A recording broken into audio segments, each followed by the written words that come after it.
Well, the Relay for Life returns to Bell County this weekend. It's one way the American Cancer Society remembers those we've lost while raising money for life-saving change.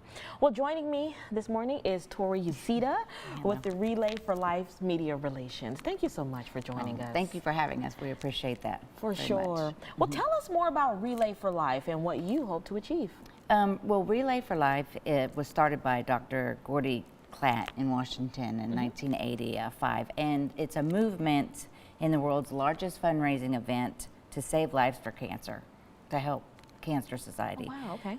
It's a walk, you can run, it's just an annual Relay for Life. It's volunteer-based, and we have survivors that walk, we have caretakers that help with the walk, and we just have vendors and booths, and people just raise money to help support cancer and to help find a cure to get cancer to go away eventually, you know, to be cancer-free. Yes, okay. Well, what does the fundraising process look like, and how can racers get involved? Well, all community members can get involved in the event by forming a team or making a donation to the Relay for Life of Bell County.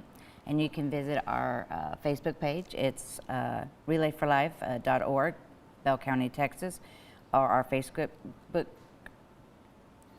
group, our Instagram, or our Twitter, and you can learn more about the event from there. And you know, you can do a survivor luminary bag, or you can just donate money and walk. Yes. Okay, okay. And weather, it's a big concern this weekend. Right now, are there any concerns about the race, you know, being called off or anything like that? No, we are at the Bell County Expo Center, so you will not get rained on. We're inside.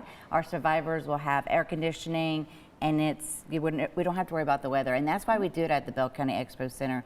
One reason is because we have survivors that are still going through their chemo and still going through radiation and on oxygen, and it's just better for them to be in an atmosphere where they can, you know, enjoy the relay without, you know, being in the environment. Okay, perfect. Another question I have for you, what inspired you to get involved, and how long have you been involved? Well, I started Relay when I was probably 17 years old. Wow. I started with my mom, and I walked for a while, and then I quit because I kind of moved away, and then I came back and my mother passed away from cancer. Okay. And so I thought, well, you know, I got to get back out there and start letting people know about Relay, because so many people have been touched by Relay one way or the other. Somebody has somebody. Yes. I mean, my father had cancer, but praise the Lord, he has survived, and we honor him. And I am a cancer survivor. Okay. Yes, I am an 8-year cancer survivor. I rung the bell in 2015. Oh, wow. Yes, cancer-free. I had breast cancer, and I cannot thank anybody but the Lord above and my caretakers, my family, my friends. I, you know, was very blessed. So that's probably why. Oh, well, congratulations to you. Thank you so much. Definitely, definitely. Well, thank you so much for waking up with us this morning. Yes, and remember, for anyone watching, for more on Relay for Life, all you got to do is head over to our website, kcentv.com. We'll be back in just a moment. Thank you. Thank you for having us. No problem.